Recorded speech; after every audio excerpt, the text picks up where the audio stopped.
আমাদের ২০০৩-এর গল্প তো তোমরা সবাই জানো। আজকে তোমাদের সাথে শেয়ার করব আমার গল্প, আমার ফটোগ্রাফার হওয়ার গল্প। হ্যালো এভরিওয়ান, আসসালামু আলাইকুম। Welcome back to our new video, welcome back to Tisho's world.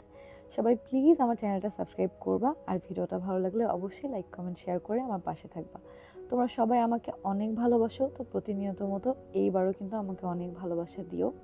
তো আজকে তোমাদের সাথে শেয়ার করব আমার ফটোগ্রাফার হওয়ার পিছনের গল্প। আমার ফটোগ্রাফির পিছনের গল্পটা আসলে অনেক সুন্দর, আবার অনেক কষ্টের, আবার অনেক ভালোবাসার, সব কিছু মিলিয়ে। কারণ এখানে অনেক কষ্ট আছে, আমি তোমাদের সাথে সব কিছু শেয়ার করতেছি, তাহলে বুঝবা। কারণ ছোটোবেলা থেকে ফটোগ্রাফির পিছনে আমার কোনো ঝুঁকি ছিল না, আমার কোনো ইচ্ছাই ছিল না, কল্পনায়ও না, জীবনে আমি স্বপ্নও দেখি নাই, ভুলেও যে আমি কখনো ফটোগ্রাফার হব। আমার ছবি তুলতে ভালো লাগে, মানে আমি ফ্রেমে থাকবো, হ্যাঁ, সেটা আমার নিজের ছবি নিজে তুলতে ভালো লাগে, যে আমি ছবি তুলবো, আমার ভিডিও করব, এইগুলা। বাট অন্য কারো ছবি আমি তুলে দিব ক্যামেরা হাতে নিয়ে, বা সেই ছবি আমি এডিট করা শিখবো, এখন যেরকম আমি পারি একজন প্রফেশনাল ফটোগ্রাফার হিসাবে, ছোটোখাটো তো পারি, সবই তোমাদের ভাইয়ার জন্য। তো এখন আমি বলি, মেনলি আমাদের যখন বিয়ে হয়, বিয়েটা তো তখন গোপন থাকে, কারণ যেহেতু তোমাদের ভাইয়ার একটা প্রিভিয়াস লাইফ ছিল, সেটা আমার কাছে সে হাইড রাখছিল, তাই আমার বিষয়টাও হচ্ছে সবার কাছে ও হাইড রাখতে হয়েছে ওর। কারণ আমাকেও বলছে ওর এখন বয়স কম, ও বাসায় জানাবে না যে এখনই আমরা বিয়ে করতেছি। আমি এটা একদম নর্মালি নিছি, কারণ আমরা ঘুরতেছি ফিরতেছি, এই যে ফুটেজগুলো দেখতেছি এগুলো সব তখনকার ফুটেজ, তখন কিন্তু আমরা হাজব্যান্ড ওয়াইফ। তখন এই যে সাথে দেখতেছে এখানে ওর কাজিন ছিল, সবাই আমাদের আর কি রিলেশন আছে এমনটা সবাই জানতো। তো এখানে কোনো ধরার সিস্টেমই নাই যে ওর বউ থাকবে অথবা বাচ্চা থাকবে, এটা আমার বোঝার কোনো মানেই হয় না। এটা কিন্তু ওর বাসার খুবই কাছে, মজিদপুর, সেখানে আমরা এই শ্যুটটা করি।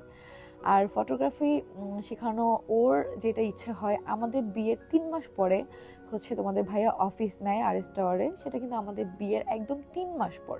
অনেকে একটা ভুল ইনফরমেশন জানো যে আমি ওর সাথে ফটোগ্রাফি শিখতে শিখতে আমাদের রিলেশন হয়েছে। এটা মোটামুটি ভিউয়ার্সরা না, যারা হচ্ছে আমাদের ফটোগ্রাফি সেক্টরে আছে, বড় ভাই ব্রাদার, তারা এটা ভাবছে যে তখন আমাদের রিলেশন হয়েছে এরপর আমরা বিয়ে করছি, কিন্তু না, তখন অলরেডি আমরা ম্যারিড, তাও 3 মাস আমাদের তখন বিয়ের বয়স। এরপরে তোমাদের ভাইয়া অফিস নেয়।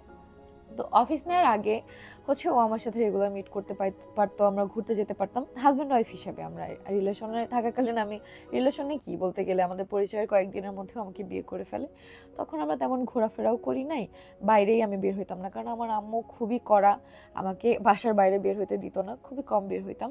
তো টুকটাক যতটুকু বের হইতে পারতাম আর কি, তখনই দেখা করতাম ওর সাথে। তো এরপরে বিয়ের পরে যখন আমরা একটু ঘোরাফেরা শুরু করি, তখন আমার আম্মুর তরফ থেকে অনেক বাধা চলে আসে, কিন্তু আম্মু তো জানে না আমার বিয়ে হয়েছে, আমি হাজব্যান্ডের সাথে ঘুরতেছি।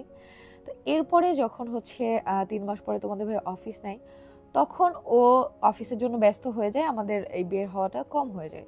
এখন ও কিভাবে অফিস আমাকে জয়েন করাবে? অফিসে ওর বড় ভাই আছে, ওর কাজিন আছে, আরও পরিচিত অনেকে আছে, আর অফিসে আশেপাশেও অনেক বড় ভাই ব্রাদারের হচ্ছে অফিস, যারা জানে যে ওর ওয়াইফ আছে, বেবি আছে। এখন ও আমাকে কিভাবে অফিসে ইন করছে, আমি একজন ফটোগ্রাফার সেটা হিসাবে ও আমাকে ইন করছে। ওর ফ্যামিলিকেও সেটাই বলছে যে তিশা একজন ফটোগ্রাফার, ও ফটোগ্রাফি পারে এবং আমার কাছে বাকিটা শিখবে।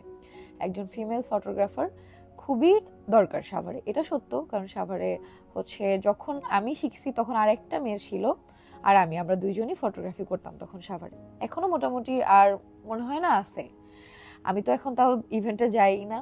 তো ও হচ্ছে তখন আমাকে বলে, সবাইকে এইভাবে কনভিন্স করে। আর আমি তো ওর বউ, অফিস আমি নিজের হাতে বানাইছি, অফিসের টেবিল থেকে শুরু করে চেয়ার কেনা, টেবিল বানাইতে দেয়া, অফিস রং করা, সব কিছু আমি নিজের হাতে করছি। তোমাদের ভাইয়ের সাথে রাত 3টা 4টা পর্যন্ত রং করছি।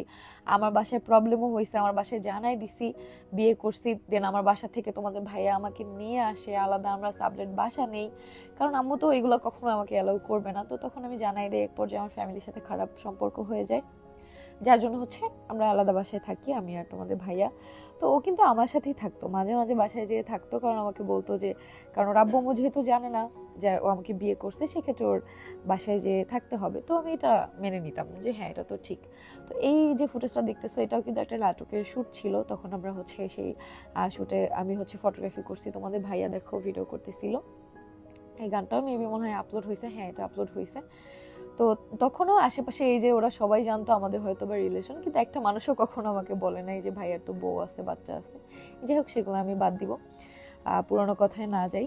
তো এরপরে হচ্ছে আমরা এটাই যে তখন তোমাদের ভাই অফিসে আমাকে আনানোর পরে আমাকে ও বলে যে আমি চাই তুমি ফটোগ্রাফি শিখো, আমি চাই আমার বউ আমার সাথে ইভেন্ট করবে, আমার বউ আমার সাথে শুটে যাবে, আমরা হচ্ছে কাপল, দুইজন মিলে ফটোগ্রাফার হব, কাপল ফটোগ্রাফার। তো আমার স্বামীকে তো আমি অনেক ভালোবাসি, আমার স্বামী যেটা বলে আমি সবসময় সেটাই করি।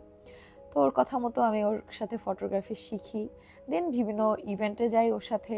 ফার্স্টের দিনেও আমাকে একটা ইভেন্টে নিয়ে যায়, সেই ইভেন্টেই পুরো ইভেন্টে আমি ছবি তুলি, ও জাস্ট ওই দিন ক্যামেরা হচ্ছে কালার গ্রেডটা ঠিক করে দিছে, কালারটা ঠিক করে দিছে, আর হচ্ছে আমাকে ফ্রেমটা শিখিয়ে দিছে যে এই থেকে এই পর্যন্ত তোমার ফ্রেমিংটা রাখতে হবে, বাস যেই বলা সেই কাজ। এরপর থেকে লাগাতার 1 বছর টানা আমার স্বামীর সাথে আমি ইভেন্ট করি। এর মধ্যে ওর 2 বউয়ের মধ্যে যে ক্যাচাল হয় আমার মধ্যে আর ওর এক্স ওয়াইফের মধ্যে, এগুলো তো তোমরা জানোই, আমিও জানতে পারি, ও জানতে পারে। তো এগুলো আর নতুন করে কি বলবো, সেগুলো জানতে হলে অবশ্যই আমাদের টিয়াতে চলে যেতে হবে। টিয়া ইউটিউব চ্যানেলে অ্যাবাউট অল লাইফ দেওয়া আছে, যেখানে সব কিছু বলা আছে, তোমরা চাইলে দেখে আসতে পারো। তারপর কিভাবে আবার আমার একটা সতীন হলো সবই সেখানে বলা আছে, তাই আর আমি পুরনো কথা বললাম না। তারপরে যদি কোনো নতুন ভিউয়ার সেগুলো জানতে চাও আখি কিভাবে আমাদের লাইফে আসলো, অবশ্যই কমেন্ট করবা, আমি তোমাদের জন্য আবারও নতুন করে সেগুলো বলে দিব। তো এই ছিল আমার ফটোগ্রাফির জার্নি, ফটোগ্রাফার হওয়ার জার্নি। তো এটাই তোমাদের সাথে শেয়ার করলাম, আশা করি তোমাদের সবার ভালো লাগবে। তো সবাই আমাদের জন্য দোয়া করো, আমরা যাতে সারা জীবন একসাথে থাকতে পারি, যেভাবেই হোক আমরা 3জন এখন এক হইছি, যাতে সারা জীবন থাকতে পারি। আল্লাহ হাফেজ।